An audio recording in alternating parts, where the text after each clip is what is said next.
तमिल भाषा समृद्ध भाषा है, विश्व की सबसे पुरातन भाषा है और हम सभी हिंदुस्तानियों के लिए गर्व की बात है।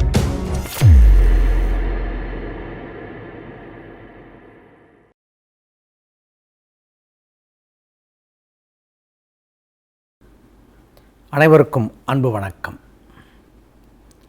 உணர்வுகள் மனிதனை பாதிக்கும். மனிதன் உணர்வுகளால் கட்டுண்டவன்.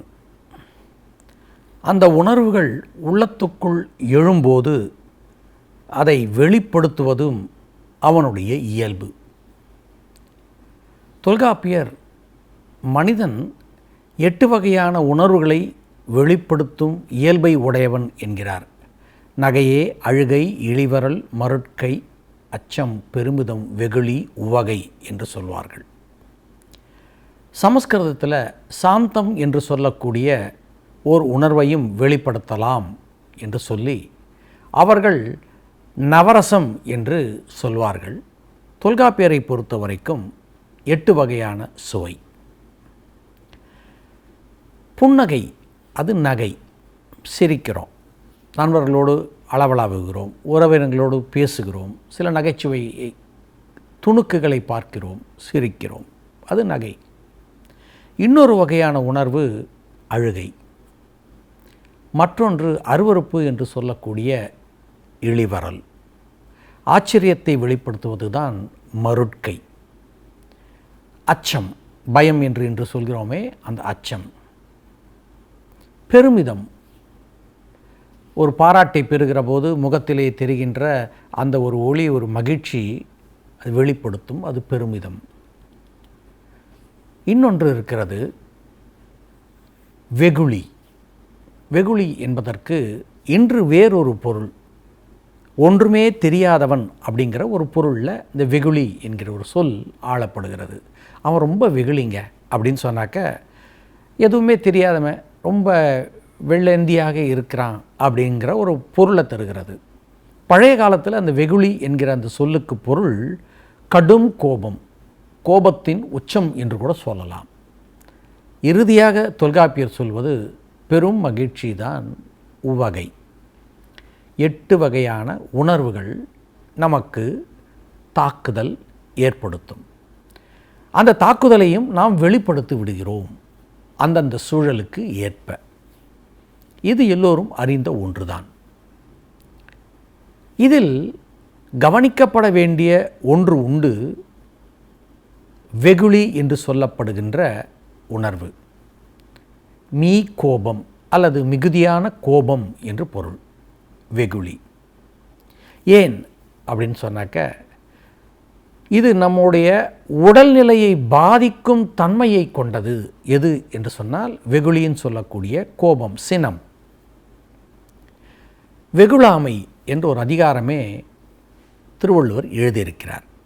கோபப்படக்கூடாது அப்படின்னு சொல்கிறார். இதில் ஆச்சரியமான ஒரு விஷயம் என்னன்னு கேட்டாக்க, பல நேரங்களில் கோபத்தை அடக்கி கொள்ளுகின்ற ஒரு சூழல் கூட நமக்கு உண்டாகிவிடும். இப்போது நம்முடைய மேல் அதிகாரி ஒருவர் நம்மிடம் சில கடுமையான வார்த்தைகளை சொல்ல வேண்டிய சூழல் அவர் வேலை நிமித்தமாக தோன்றலாம், உண்டாகலாம். அப்போது அவர் மேல் நமக்கு கோபம் எழும். ஆனால் நம்மால் அதை வெளிக்காட்ட முடியாத நிலையில் இருப்போம். வெளிக்காட்டினால் அதற்கான ஒரு பகை உண்டாகும், வேலை பறிபோகும், இதுபோல் பல காரணங்கள் இருக்கலாம். அதை நாம் சில நேரங்களில் நம்ம அடக்கி கொள்ளுகிற நிலையையும் நாம் வைத்திருக்கிறோம். திருவள்ளுவர் அதை ஒரு நகைச்சுவை போல ஒரு சொல்லி சொல்கிறார். செல்லிடத்து காப்பான் சினம் காப்பான், அல்லிடத்து காக்கின் என் காவாக்கால் என். வேறொன்றும் இல்லை. நம்மளுடைய கோபம் சிலரிடம் மட்டுமே செல்லுபடியாகிறது. நம்மை விட சிறியவரிடவோ அல்லது நம்மை விட தகுதியோ அல்லது சமமாக இல்லை என்று நினைப்பவர்களிடம் கோபத்தை எளிதாக காட்டி விடுகிறோம். நம்முடைய குழந்தைகள் கூட நம்ம கோபத்தை ரொம்ப எளிதாக காட்டிடுறோம். 2 போடு போட்டுடுறோம், அடிச்சிடுறோம். இதையெல்லாம் நம்மளால் காட்ட முடிகிறது. ஆனால் சிலரிடம் காட்ட முடியவில்லை. முன்பே சொன்னது போல் நம்முடைய மேலதிகாரியிடம் அந்த கோபத்தை காட்ட முடியவில்லை அப்படிங்கிற ஒரு சூழல் உண்டாகுகிறது. இப்போது திருவள்ளுவர் அதை சொல்கிறார். எங்கே கோபம் செல்லுபடியாகுமோ அங்கே நம்முடைய கோபத்தை வெளிப்படுத்தவில்லை என்று சொன்னால்தான் கோபத்தை அடக்கி கொண்டோம் என்று பொருள். கோபத்தை வெளிப்படுத்தி காட்ட முடியாத இடத்துல நாம் அடக்கி கொண்டிருக்கிறோம் என்று சொன்னால், நான் கோபத்தை எல்லாம் அடக்கிக்கிட்டேன் அப்படின்ட்டு சொல்லக்கூடாது என்று அவர் சொல்கிறார். அதுதானே உண்மை. எப்போது நாம் அடக்குகிறோம், ஆசையை அடக்குகிறோம். உதாரணத்துக்கு இப்போது நமக்கு சிலருக்கு சர்க்கரை வியாதி என்று சொல்லக்கூடிய நீரிழிவு வருகிறது. அவர்கள் இனிப்பை சாப்பிட முடியாது. ஆனால் அவர் மனசுக்குள்ளே ஒரு விருப்பம் இருக்கும். இந்த நோயின் காரணமாக அவரால் உண்ண முடியவில்லை. ஆனால் ஒருவருக்கு நீரிழிவு நோயே இல்லை, ஆனால் இயல்பாகவே சர்க்கரை பொருள் வேண்டாம் என்று அவர் ஒதுக்குகிறார் என்று சொன்னால், அவர் உண்மையிலே இனிப்பை வேண்டாம் என்று தள்ளிவிட்டார். ஆனால் உண்ண விருப்பம் இருக்கிறது, ஆனால் நோயின் பயத்தினாலே உண்ணாமல் தவிர்க்கிறோம் அப்படின்னு சொன்னால் அது அடக்குதல் என்று பொருள் இல்லை. அதைத்தான் இந்த இடத்துல சொல்கிறார். செல்லிடத்து காப்பான் சினம் காப்பான். எங்கே கோபம் செல்லுமோ அங்கே உங்களுடைய கோபத்தை நீங்கள் அடக்கி கொள்ள வேண்டும். அப்போதுதான் கோபத்தை அடக்கினோம் என்று பொருள். கோபம் செல்லுபடியாகாத இடத்துல அமைதியாக இருந்துவிட்டால் கோபத்தை அடக்கி கொண்டதாக அது பொருள் இல்லை என்கிறார் வள்ளுவர். இதோடு சேர்ந்து இன்னொரு குறளையும் நாம் நினைத்து பார்க்கலாம். மேலை நாட்டிலே ஒரு ஆய்வு நடத்தினார்கள். அந்த இதய அடைப்பு அல்லது தாக்குதல்னு சொல்லக்கூடிய ஹார்ட் அட்டாக் அப்படின்னு சொல்லக்கூடியது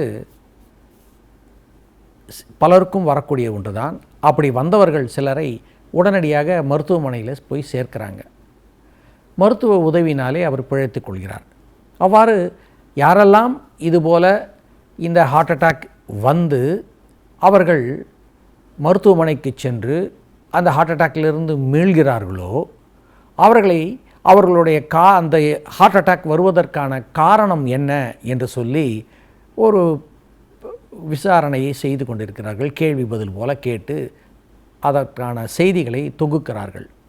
அப்படி அவர்கள் தொகுத்த போது அவர்கள் கண்டது என்ன, இந்த ஆய்வாளர்கள் கண்டது என்னன்னு கேட்டாக்க, யாருக்கெல்லாம் இந்த ஹார்ட் அட்டாக் வந்திருக்கிறதோ அவர்கள் அந்த ஹார்ட் அட்டாக் வருவதற்கு சில நிமிடங்களுக்கு முன்போ அல்லது முதல் நாளோ அல்லது அந்த வாரத்திற்குள்ளாகவோ கடும் கோபத்தை அவர் கொண்டிருக்கிறார்கள். கடும் கோபத்தினாலே அவர்கள் பாதிக்கப்பட்டிருக்கிறார்கள் அப்படிங்கிறது தெரிய வருகிறது. ஆக நாம் கோபம் கொள்கிற போது என்ன நிகழ்கிறதுன்னா, உடலுக்குள் சில மாற்றங்களை அது உண்டாக்குகிறது, இரத்த நாளங்களை அதை அடைக்கிறது. இதுபோல ஆய்வுகளை அவர்கள் வெளியிடுகிறார்கள். கோபத்தை தவிர்த்தால் இதுபோல இருக்கக்கூடிய இதய பாதிப்பு வருவது பெரும்பாலும் இல்லை என்கிற முடிவையும் அவர்கள் சொல்கிறார்கள். அதனால்தானோ என்னவோ வள்ளுவரும் இதை உணர்ந்திருக்கிறார் போலும் அப்படின்னு நினைக்க தோன்றுகிறது. அவர் ஒரு தீர்க்கதரிசி தானே வள்ளுவரும்.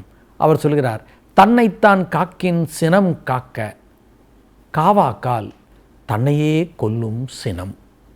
நினைத்து பாருங்கள், தன்னையே கொல்லும் சினம். ஆம், யார் ஒருவர் கோபத்தை கொள்கிறாரோ அவரை அந்த சினமானது கொன்றுவிடும். மீண்டும் நினைவுபடுத்துகிறேன், தன்னைத்தான் காக்கின் சினம் காக்க.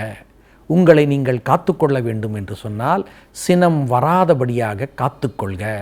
அவ்வாறு நீங்கள் காத்துக்கொள்ளவில்லை என்று சொன்னால் தன்னையே கொல்லும் சினம்.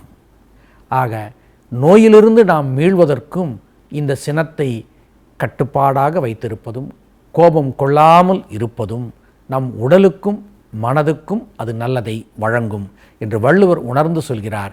மீண்டும் சொல்கிறோம், தன்னைத்தான் காக்கின் சினம் காக்க காவாக்கால் தன்னையே கொல்லும் சினம்.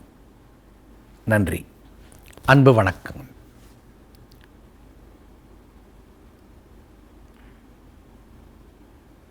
அனைவருக்கும் அன்பு வணக்கம்.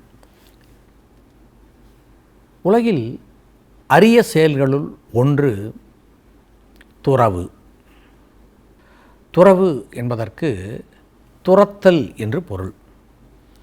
மனம் எதையெல்லாம் பற்றி கொண்டிருக்கிறதோ அந்த பற்றுதல்களிலிருந்து நம்மை விடுவித்துக் கொள்வதுதான் துறவு. துறவுக்கான ஆடையை அணிந்து கொள்வதனாலேயே நாம் துறவி ஆவது இல்லை.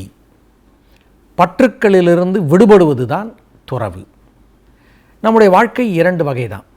ஒன்று இல்லறத்திலிருந்து வாழ்வது, மற்றொன்று இல்லறத்தை விட்டு வாழ்வது. இல்லறத்தை விட்டு வாழ்வது தான் துறவு. பெரும்பாலும் அந்த காலத்திலே காட்டிலே போய் அதற்கான தவங்களை செய்து மீண்டும் பிறவாது இருக்க வேண்டும் என்கிற எண்ணத்தோடு சிலர் அங்கே போய் வாழ்கிறார்கள், தனித்து இருக்கிறார்கள். அதை அவர்கள் துறவு என்று சொல்கிறார்கள். துறவுதான். ஆனால் உண்மையான துறவு என்பது எது என்கிற ஒரு கேள்வி எழுகிறது.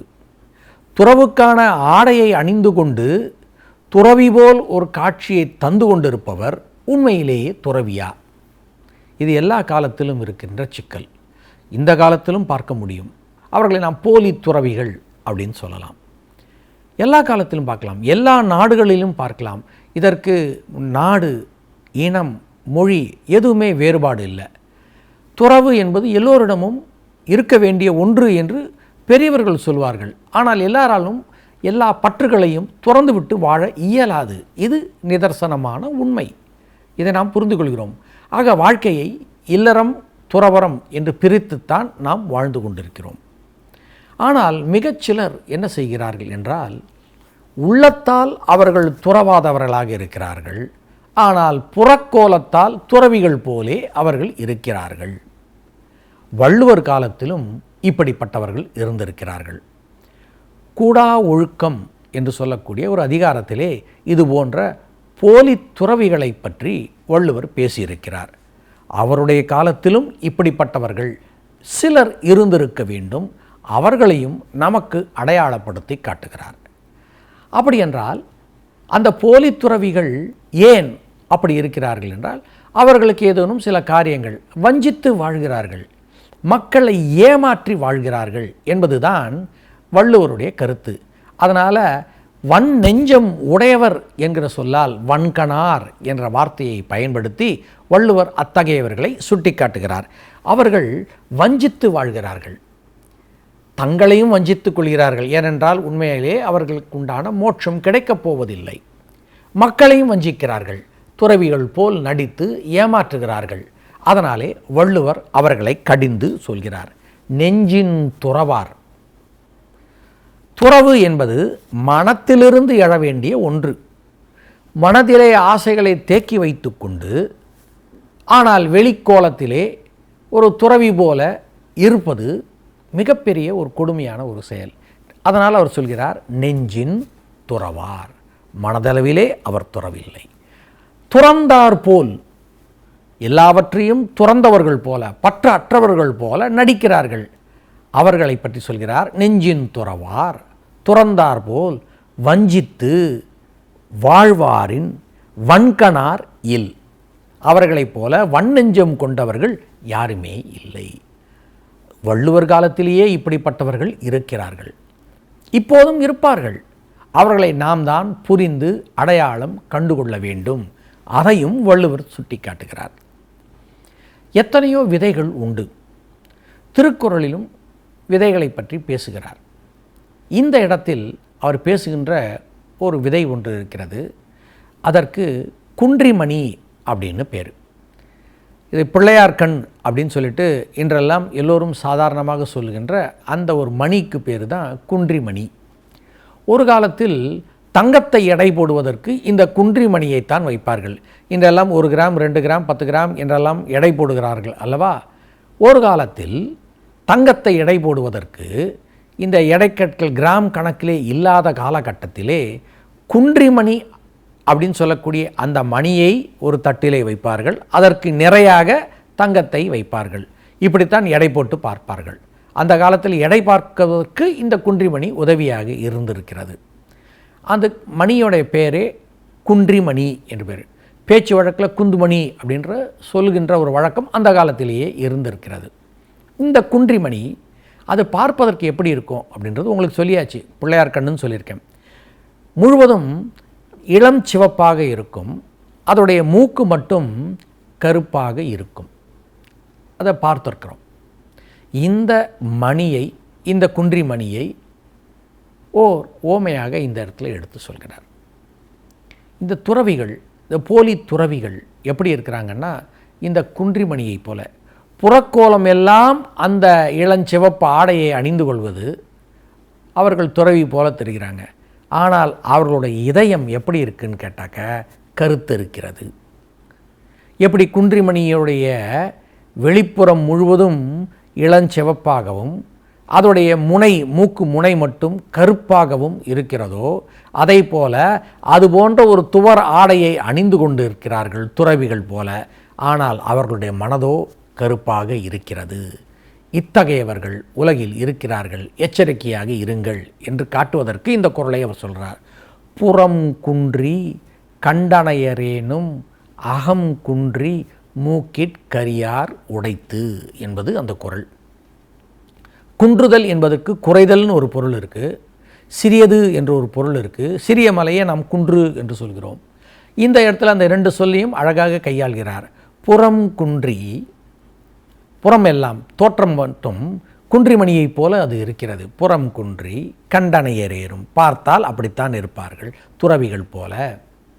ஆனால் மனம் அவர்களுக்கு சிறியதாகி இருக்கிறது, வஞ்சம் இருக்கிறது, போலி துறவியாக இருக்கிறார்.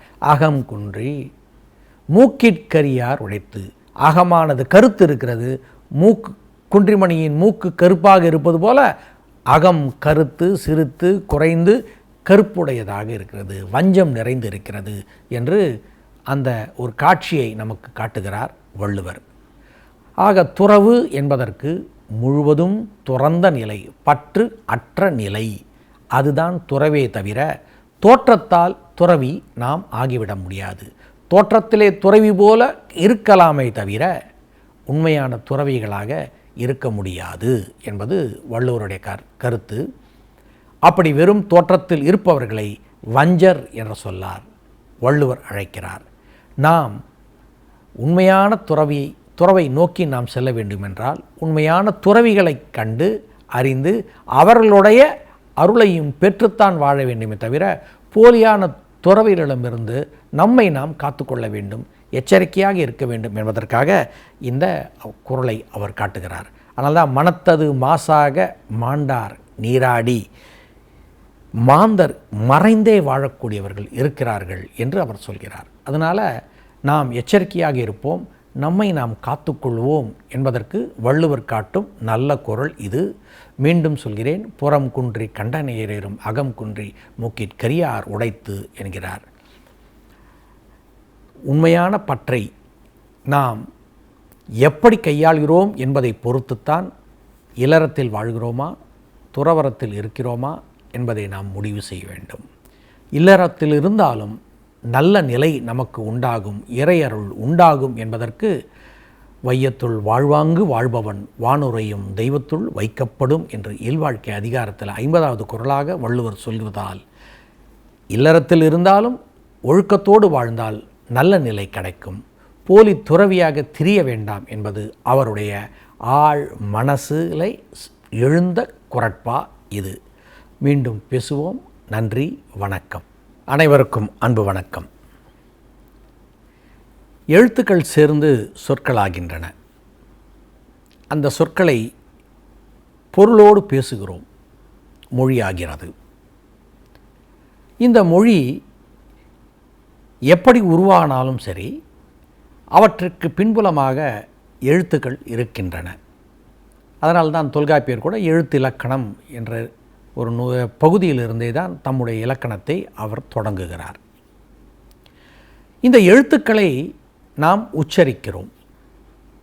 உச்சரிப்பதற்கு பல்வேறு உறுப்புகள் நமக்கு பயன்படுகின்றன. இதழ் தொடங்கி உள்ளே இருக்கக்கூடிய அன்னம், நாக்கு, பல் என்றது வெளியுற உறுப்புகளிலிருந்து உள் உறுப்புகள் வரையும், தொண்டையும் நாபியிலிருந்தும் தலை, எல்லா உறுப்புகளும் இதுபோல் ஒரு 8 உறுப்புகள் மொத்தத்தில் பயன்படுகின்றன பேசுவதற்கு. நான் பா என்கிற போது மேல் உதடும் கீழ் உதடும் சேர்ந்து அந்த ஒலியை உண்டாக்குகிறது. இவ்வு என்று சொல்கிற போது மேலே இருக்கக்கூடிய பல்லும் கீழ் உதடுமாக இந்த எழுத்தை உச்சரிப்பதற்கு இந்த 2 உறுப்புகளும் உதவுகின்றன. அதுபோல் பல உறுப்புகள் சேர்ந்துதான் இந்த மொழியை நாம் பேசுகிறோம். உலகிலே பேசுகின்ற எல்லா மொழிக்கும் இது போன்ற உறுப்புகள் உதவுகின்றன. இதில் மாற்று கருத்து இல்லை. அறிஞர்கள் சிலர் இவை எப்படியெல்லாம் பயன்படுத்தலாம், எப்படி நாம் அதை உபயோகப்படுத்துகிறோமோ அதற்கேற்ப ஒலிகள் வரும் என்றெல்லாம் ஆய்வு செய்து உரைத்திருக்கிறார்கள். இதில் இதை எப்படி பயன்படுத்தினால் இன்னும் சுவையாக காட்டலாம் என்று புலவர்கள் சிலர் சிந்தித்திருக்கிறார்கள். அதை பற்றிய ஒரு குறட்பாவை நாம் இன்று பார்க்க இருக்கிறோம். எழுத்துக்கள் உச்சரிப்பதற்கு இந்த உறுப்புகள் பயன்படும் என்பதை நாம் பேசினோம். இதில் மேல் உதடு கீழ் உதடு இந்த இரண்டும் இருக்கின்றன. இதை திறப்பதனால்தான் எழுத்துக்கள் உருவாகும். எடுத்துக்காட்டுக்கு ஆ என்று சொல்கிற போது மேல் உதடும் கீழ் உதடும் மட்டும் இல்லாமல் வாயை நாம் முழுமையாக திறக்கிறோம், உச்சரிக்கிறோம். இந்த ஒலி பிறந்துவிட்டது. புலவர்கள் சிலர் என்ன சொல்கிறாங்க, மேல் உதடும் கீழ் உதடும் ஒட்டாதபடியான எழுத்துக்கள் உண்டல்லவா, அந்த எழுத்துக்களை மட்டுமே பயன்படுத்தி பாடல்களை எழுத வேண்டும், அப்படி முடியுமா என்றெல்லாம் விவாதித்து இருக்கிறார்கள், சோதித்து இருக்கிறார்கள், அவர்களும் பாடியும் இருக்கிறார்கள். இதை பற்றியதான் இப்போது ஒரு குறள். இதை நிரோட்டகம் என்று சொல்வார்கள். நிரோட்டகம் என்றால் இதழ்கள் ஒட்டாத எழுத்துக்களை கொண்டு பாடுவது என்று அதற்கு பொருள். நிரோட்டகம், இதழ்கள் ஒட்டக்கூடாது. இதழ் அகல் பா என்று தமிழிலே சொல்வார்கள். நிரோட்டகம். இப்போ திருக்குறளில் வள்ளுவர் அப்படியெல்லாம் சிந்தித்து பாடியிருக்கிறாரா அப்படின்னு கேட்டாக்க பாடியிருக்கிறார். அதற்கான இலக்கணம் ஏதாவது இருக்கிறதா? இருக்கிறது. என்னன்னு கேட்டாக்க, இதழ் குவிகிற எழுத்துக்கள் சில உண்டு. உ ஊ ஓ ஓ ஔ இதெல்லாம் இந்த 5 எழுத்துக்களும் உ ஊ ஓ ஓ ஔ இந்த எழுத்துக்கள் இதழ் குவிந்து இதழை குவித்தால்தான் ஒலியை வெளிப்படுத்த முடியும். அதே போல் இதழ் ஒட்டி பிறக்கிற எழுத்து உண்டு. இப் இம் இந்த இரண்டும் இதழ் ஒட்டி பிறக்கும். மேல் பல்லும் இதழும் ஒட்டி வரக்கூடியது இவ் என்று சொல்லக்கூடிய வகரம். இப்போது மேலே முதலில் சொன்ன 5 உயிரொலிகளும் அதற்கடுத்ததாக 3 இருக்கிறது. அந்த 3 மெய்களும் கலவாத எழுத்துக்களை கொண்டு பாடல்களை பாட வேண்டும். இதற்கு பேர் நிரோட்டகம் என்று சொல்வார்கள். ஆனால் இதில் பா என்றது பா மட்டும் இல்லை, பா வரிசையில் இருக்கக்கூடிய பப்பா பிப்பி பூ பெப்பே பை போப்போ மௌ பௌ அதே போல் மகரத்திலையும் வகரத்திலையுமாக அதோடைய உயிர்மை எழுத்துக்களும் வரக்கூடாது. இவ்வளவு இடர்பாடு, இவ்வளவு விதிகளுக்கு உட்பட்டுத்தான் அந்த பாடலை பாட வேண்டும். திருவள்ளுவர் முயன்று இருக்கிறாரா அப்படின்னா முயன்று இருக்கிறார். ஒரு குறள் முழு இலக்கணத்தோடு பொருந்தி வருகின்ற ஒரு குறள் இருக்குது. அதற்கு முன்னால் துறவு அப்படின்னு ஒரு அதிகாரம், 35வது அதிகாரம், அதில் முதற்குறளே யாதனின் யாதனின் நீங்கியான் நோதல் அதனின் அதனின் இளன். இந்த குறட்பாவை நான் சொல்லும்போது நீங்கள் கேட்டிருந்தால் தெரிஞ்சிருக்கும். இதில் ஒரே ஒரு சொல் நோதல் என்று சொல்கிற போது இதழ் குவிந்து நோ என்கிற வருகிறது. அந்த ஒரு சிறு விதிவிலக்கை மட்டும் இந்த இடத்துல தந்துவிட்டால் இந்த குறளையும் இதழ் அகல் குறளாக கொள்ளலாம். யாதனின் யாதனின் நீங்கியான் நோதல் அதனின் அதனின் இளன்.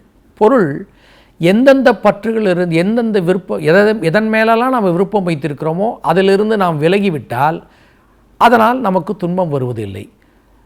ஒரு பொருளின் மேல் பற்று இருக்கிறது, அந்த பொருளின் மேல் இருக்கிற பற்றை நாம் விட்டுவிட்டால் அந்த பொருளை இழந்தால் கூட நமக்கு துன்பம் வருவதில்லை. ஆக பற்றை விடுங்கள், துன்பம் இல்லை என்பது இந்த குறளுடைய கருத்து. பாருங்கள், துறவுங்கிற அதிகாரத்திலேயே இப்படி ஒன்று வச்சிட்டார். இதழ்கள் கூட பற்றக்கூடாது என்பதற்காக இந்த குறளை அவர் சொன்னார் போலும் என்று எண்ணலாம். யாதனின் யாதனின் நீங்கியான் நோதல் அதனின் அதனின் இளன். இன்னொரு இடத்துல கூட ஒன்றை நினைத்து பார்க்கலாம், சுவையாக இருக்கும். ஒரு காதலன் ஒருவன் தன் காதலியை பார்க்கிறான். முதலாக இன்னும் அவள் காதலிக்க கூட தொடங்கவில்லை. அழகான ஒரு பெண்ணை பார்க்கிறான்.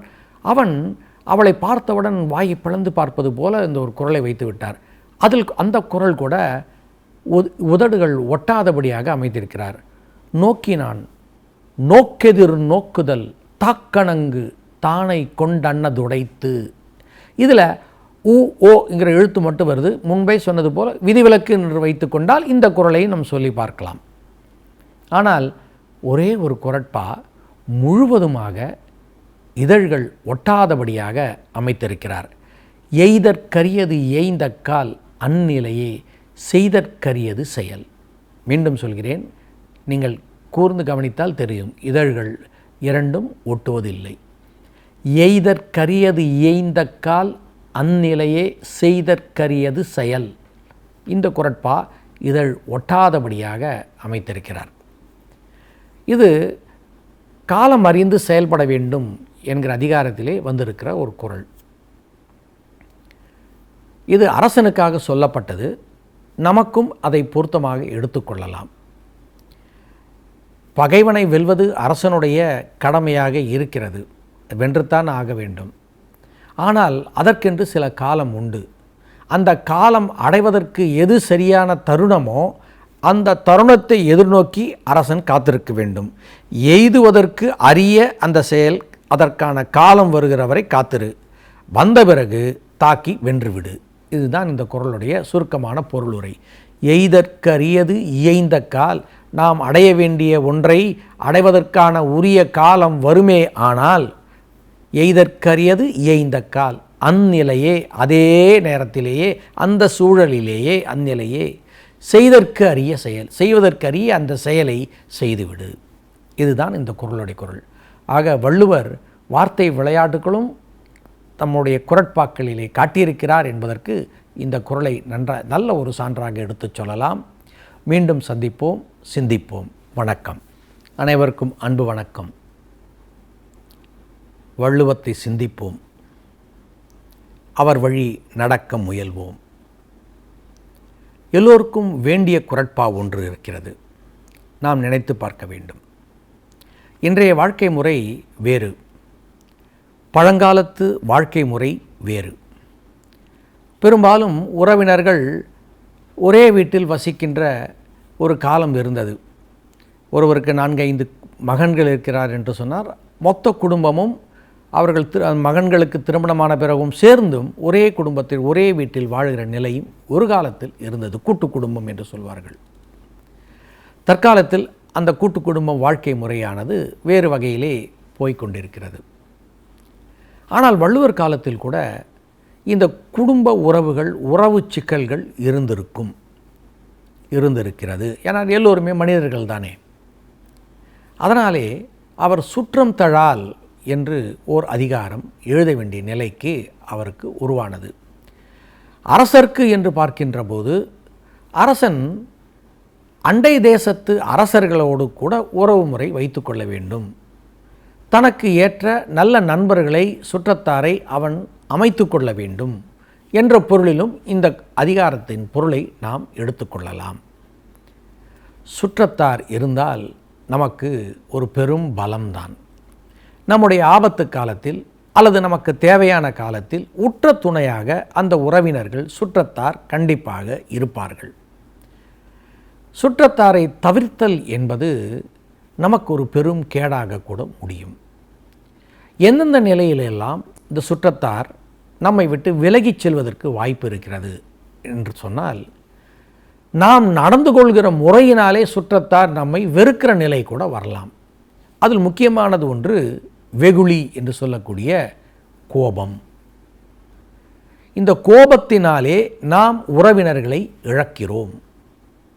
இன்னொரு காரணம் கூட இருக்கலாம். அவர்களுக்கு தேவையான போது பொருள் கொடுத்து உதவாத நிலையாக கூட அது இருக்கலாம். அப்போது கூட இவங்கிட்ட போனால் ஒன்றும் தெரியாது, இவனோட பழகி நமக்கு என்ன, நமக்கு உறவினராக இருந்து எனக்கு என்ன லாபம் இருக்குது, நமக்கு எந்த விதமான பயனும் இல்லையே, அவனை உறவினர் என்று சொல்லிக்கொள்வதில் நமக்கு என்ன ஒரு பெருமை இருக்கிறது என்றெல்லாம் கூட நினைப்பார்கள். இன்னும் சிலர் இருக்கிறார்கள், திடீரென்று செல்வ வளம் பெருகிவிடும், பெரும் கோடீஸ்வரர்களாக கூட ஆகிவிடுவார்கள். ஆன பிறகு சிறுவயதிலிருந்து ஒன்றாக கூடி மகிழ்ந்து பேசி உறவாடிய அந்த உறவுகளை மெல்ல தவிர்த்துவிட்டு இவர்கள் தனித்து வாழ ஆரம்பித்து விடுவார்கள். இப்படிப்பட்ட நிலையிலும் உறவானது அருந்து போகக்கூடியதாக இருக்கும். வள்ளுவர் சொல்கிறார், பெருங்கொடையான், வேண்டியவர்களுக்கு வேண்டிய போதெல்லாம் கொடுக்கக்கூடியவனாக இருப்பான், பெரும் கொடையான். பேணான் வெகுளி, அவன் கோபமே கொள்ளாதவனாக இருக்கிறான். 2 குணம் ரொம்ப முக்கியம். உறவினர்களுக்கு தேவையான போது பொருளுதவி செய்வதோ, அதற்கு பிறகு கோபம் கொள்ளாது இருத்தலும்.